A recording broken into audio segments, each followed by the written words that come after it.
दुपारच्या वाजलेल्या आहेत 4 आणि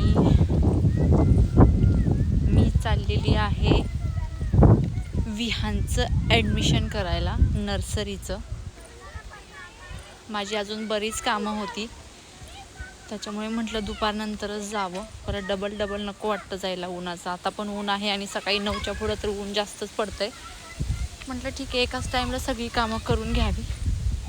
पण तुम्ही बघू शकता किती ऊन आहे.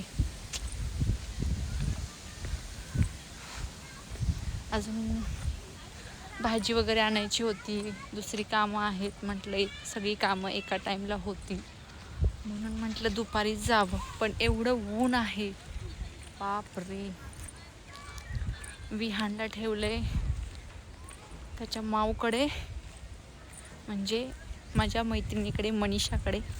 आणि ती पण येणार आहे, पण तिला म्हटलं ये निवांत 5 वाजता त्याला घेऊन. तिला पण भाजी घ्यायची होती, तर म्हटलं त्याला घेऊन ये, मी जाते पुढं. तोपर्यंत त्याचं बघते, कारण आता दुपारी चालले तर शाळा चालू असेल अशी खात्री जरा कमी आहे, कारण पेपर वगैरे चालू झालेत ना, त्यामुळे. बघते तरी असेल चालू तर करून येते ॲडमिशन. परत गावी जायचं आहे, त्याच्यामुळे आता ॲडमिशन करणं गरजेचंच आहे. गावी परत 1 महिना राहणार मी, त्यामुळे बघते ॲडमिशन आज भेटते का नाही, तर मला उद्या परत जावं लागेल. पण इच्छा नाही आहे या उन्हामध्ये जायची, पण तरी निघाले. पाण्याची बॉटल सोबत घेतली आहे मी. असल्या उन्हामध्ये कधी पण तहान लागू शकते, काही पण होऊ शकतं, चक्कर पण येऊ शकते. आता रिक्षा पटकन भेटणार नाही, असं ऊन पोळतंय अंगाला माझ्या.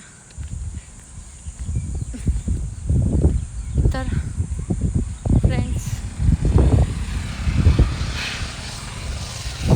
आजचा ब्लॉग एवढाच होता. पटकन मी माझी कामं करून येते. आपण भेटूया नेक्स्ट ब्लॉगमध्ये. तोपर्यंत